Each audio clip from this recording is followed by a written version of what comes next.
Merci d'être avec nous sur Al24 News au sommaire de l'actualité de ce dimanche 10 septembre.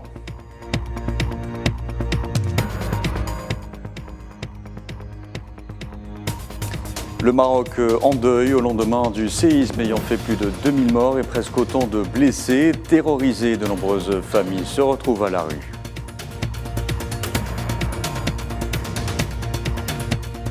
Le bras de fer continue entre les nouvelles autorités du Niger et la France. Niamey accuse Paris de déployer ses forces dans plusieurs pays ouest-africains en vue d'une agression. Proche-Orient, les soldats sionistes tuent un adolescent palestinien âgé d'à peine 16 ans dans un camp de réfugiés en Cisjordanie occupé.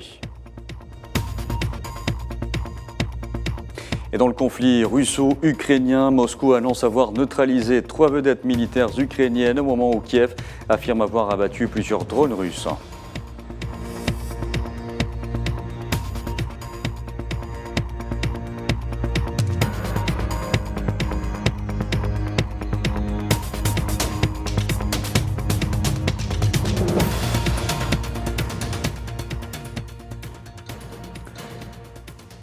Bonjour à tous. Le Maroc a lancé dans une véritable course contre la montre ce dimanche pour tenter de retrouver des survivants au milieu des décombres causés par le séisme de la veille de magnitude 7 ayant dévasté une grande partie du pays. Le dernier bilan officiel fait état de plus de 2000 morts et presque autant de blessés. Un deuil national de 3 jours a été décrété.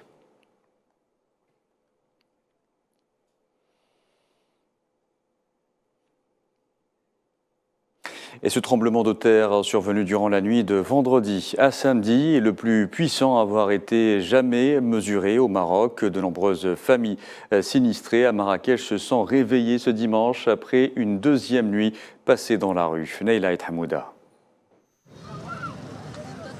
Traumatisés, ils n'ont pas réussi à fermer l'œil, ni le courage de dormir à l'intérieur.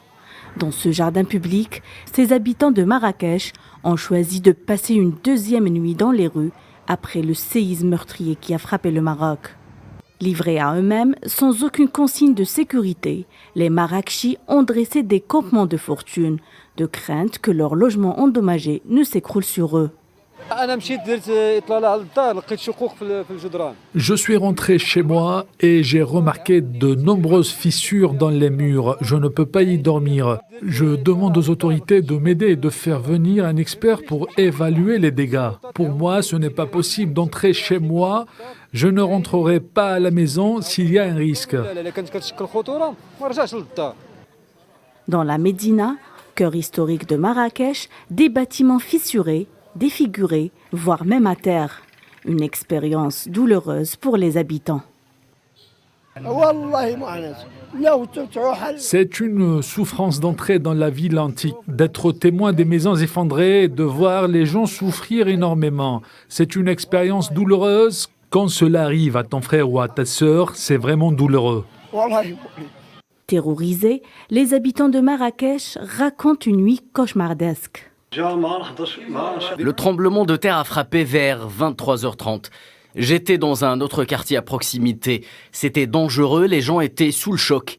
C'est difficile à croire car Marrakech n'a jamais connu quelque chose de pareil auparavant. Notre communauté a été profondément affectée tant sur le plan émotionnel que financier avec des dégâts considérables dans nos maisons. Alors qu'une course contre la montre s'engage pour retrouver d'éventuels survivants, les secours continuent de s'activer. L'envoi de produits de première nécessité vers les zones les plus touchées s'annonce difficile en raison du relief montagneux qui caractérise plusieurs régions touchées par le séisme. Et par solidarité avec le Maroc, les hautes autorités algériennes se sont dites pleinement disposées à fournir des aides humanitaires et à mobiliser tous les moyens matériels et humains en cas de demande du Royaume. L'Algérie a également décidé d'ouvrir l'espace aérien au vol pour le transport des aides humanitaires et des blessés. Par ailleurs, l'Algérie a présenté ses sincères condoléances au peuple marocain.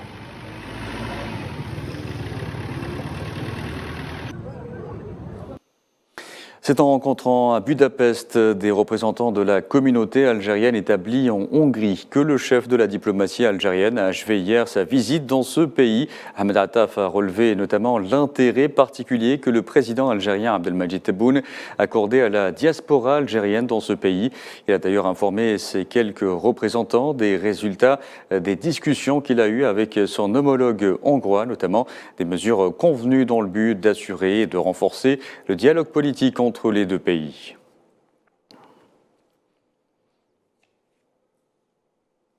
Et avant de se rendre en Hongrie, le ministre algérien des Affaires étrangères a fait une première escale en Turquie, où il a notamment accordé une interview à la chaîne turque TRT. Ahmed Attaf est revenu sur nombre de dossiers d'intérêt commun qu'il a qualifiés de stratégiques, à l'image de l'énergie ou encore de l'industrie.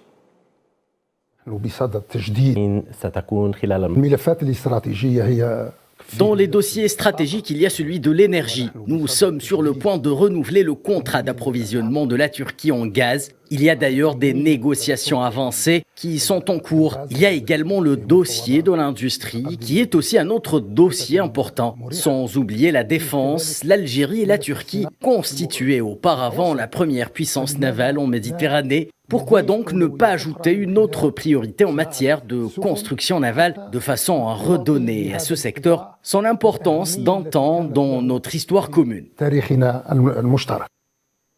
En ce qui concerne la situation au Niger, le chef de la diplomatie algérienne a révélé que l'initiative de l'Algérie avait fait l'objet de retours positifs du côté de Niamey, qui s'est engagé à y répondre dans un délai d'1 mois. Jusqu'à présent, les retours ont été très positifs. Le problème qui se pose maintenant, c'est celui de la mise en œuvre. La mise en œuvre exige la participation des auteurs du coup d'État au Niger. Les auteurs du coup d'État ont dit qu'ils ont besoin de temps pour s'organiser. Ils ont soulevé 2 points. Le premier, c'est qu'ils ont besoin d'un laps de temps de 3 ans. Pas comme une durée dont ils ont besoin pour leur propre organisation, mais comme une durée maximum. Ils ont également déclaré qu'ils sont sur le point d'organiser des consultations locales, régionales et nationales au sujet de la vision autour de la solution pacifique. Et à l'issue de ces consultations qu'ils estiment mener durant 1 mois, ils répondront officiellement à la proposition algérienne. La situation sous-régionale évoquée lors d'une audience à Bamako qu'a accordé le ministre malien des Affaires étrangères et de la coopération internationale Abdoulaye Diop à l'ambassadeur d'Algérie au Mali, El Hawes Riesh. Les deux parties ont réaffirmé la centralité de l'accord pour la paix et la réconciliation issu du processus d'Alger dans la recherche de la paix et de la cohésion nationale au Mali. Par ailleurs, le ministre malien et son hôte ont clairement indiqué que la région ne supporterait plus le renouvellement du cas libyen sous prétexte d'une résolution de la crise politique au Niger, rejetant du coup toute option militaire contre ce pays. Et je vous disais en titre, le bras de fer continue entre les nouvelles autorités du Niger et la France. Niamey a accusé Paris de déployer ses forces dans plusieurs pays ouest-africains en vue d'une agression. Le Conseil national pour la sauvegarde de la patrie a fait état d'une centaine de rotations d'avions militaires cargo ayant permis de débarquer d'importantes quantités de matériel et d'équipements de guerre au Sénégal, en Côte d'Ivoire et au Bénin.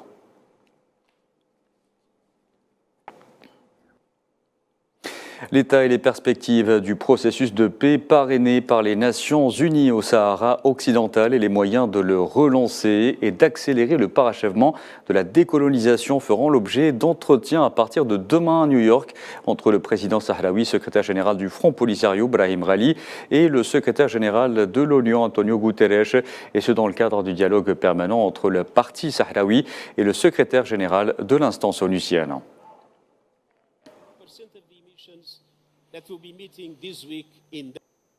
Attention, alerte ouragan en Libye. 4 grands ports pétroliers sont fermés depuis hier soir. Il s'agit des ports de Ras Lanouf, Zuitina, Briga et Sidira. Ils seront à l'arrêt pour une durée de 3 jours.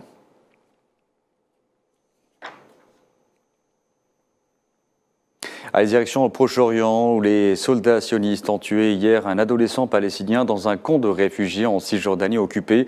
Selon le ministère palestinien de la Santé, ce nouveau martyr a été identifié comme étant Milad Munter Ar-Raya, âgé de 16 ans. Il a été tué à l'entrée du camp de réfugiés d'El Aroub, près de la ville d'El Khalil. Et conflit en Ukraine, je vous le disais en titre, les forces russes ont abattu tôt ce dimanche 8 drones tirés par l'Ukraine au-dessus de la mer Noire, près de la Crimée, et ont détruit 3 vedettes rapides en mer, selon le ministère russe de la Défense. De son côté, l'Ukraine a affirmé que la Russie avait lancé une attaque aérienne contre Kiev et ses environs, où des explosions ont retenti pendant 2 heures et des débris de drones sont tombés sur plusieurs quartiers. Et concernant le même conflit, le nouveau ministre ukrainien de la Défense, Roustem Umerov, a réclamé aux Occidentaux de fournir davantage d'armes lourdes à l'Ukraine. En pleine contre-offensive contre l'armée russe, le président ukrainien Volodymyr Zelensky avait blâmé pendant la même conférence la lenteur de la livraison d'armes occidentales.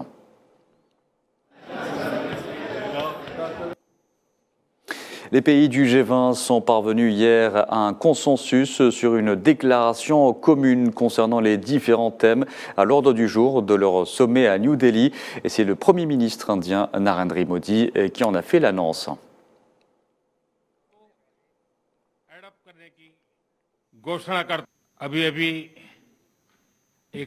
Je viens de recevoir la bonne nouvelle que grâce au travail acharné de toutes les équipes, nous avons obtenu un consensus sur la déclaration du sommet des dirigeants du G20. G20 Leaders Summit Declaration par Sahmati Bani hai. Et les dirigeants du G20 réunis dans la capitale indienne avaient rencontré auparavant des difficultés à construire un consensus autour du thème du conflit en cours en Ukraine. Si la déclaration finale a abordé ce sujet au cœur des attentions internationales du moment, des divisions existent manifestement autour des positions politiques relatives à ce conflit. Sofiane Baroudi. La réunion du G20 qui a eu lieu à New Delhi s'est clôturée avec une déclaration finale qui a été adoptée à la suite d'un compromis sur la question brûlante du conflit de haute intensité en cours en Ukraine. Des signes clairs de profonde division ont marqué ce rendez-vous diplomatique d'importance globale. Nous sommes toujours en négociation ici et je n'ai pas l'intention de dire quoi que ce soit qui rende les efforts plus difficiles. Nous soutenons tous les efforts déployés par la présidence indienne, mais cela est très clair. La position de l'UE est limpide et nous condamnons cette agression russe. Nous soutenons la souveraineté et l'intégrité territoriale de l'Ukraine. Nous soutenons la formule de paix juste proposée par le président Zelensky et nous serons toujours très actifs pour défendre ces principes et ces valeurs dans tous les formats conceptuels, y compris dans cette réunion du G20. Difficile de prédire s'il sera possible de parvenir à un accord sur la déclaration.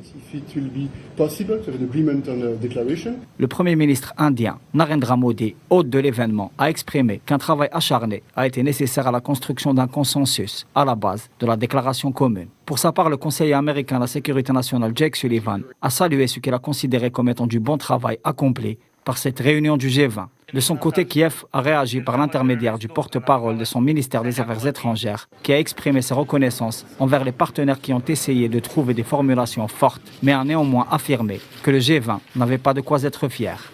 Dans une conjoncture marquée par des bouleversements profonds de l'échiquier politique mondial, beaucoup d'observateurs ont estimé que le G20 n'était pas une plateforme appropriée pour résoudre les problèmes géopolitiques. Si le qualificatif de guerre a été finalement retenu, la déclaration considère clairement le recours à l'arme nucléaire comme étant inadmissible et appelle dans la foulée à une solution permettant une paix juste fondée sur les principes de la Charte des Nations Unies. Toutefois, dans l'absence d'une solution diplomatique au conflit en cours, l'un des enjeux du moment est la reconduite de l'accord sur le blé de la mer Noire, dont la rupture constitue une véritable menace planant sur la sécurité alimentaire mondiale. Pour rappel, le pays hôte a choisi de ne pas convier le président ukrainien Volodymyr Zelensky, alors que le président de la Fédération de Russie, Vladimir Poutine, a été représenté par le chef de la diplomatie russe, Sergei Lavrov. Une des décisions majeures de cette réunion du G20 est sûrement l'octroi d'un siège permanent à l'Union africaine. Proposition lancée en ouverture qui a pour sa part trouvé un soutien unanime, ce qui constitue une avancée diplomatique pour le continent africain, toujours à la recherche d'une meilleure représentation au sein des organisations internationales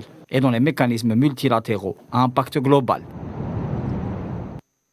Allez, on termine par du sport. La sélection algérienne masculine de volley-ball s'est qualifiée aux demi-finales du championnat d'Afrique des Nations en dominant le Rwanda sur le score de 3-7-0 au complexe olympique du Caire. Pour une place en finale, le 6 algérien devra affronter la Libye demain, qui a éliminé le Tchad de la compétition. Voilà, c'était la dernière information de ce journal. Merci à vous de l'avoir suivi.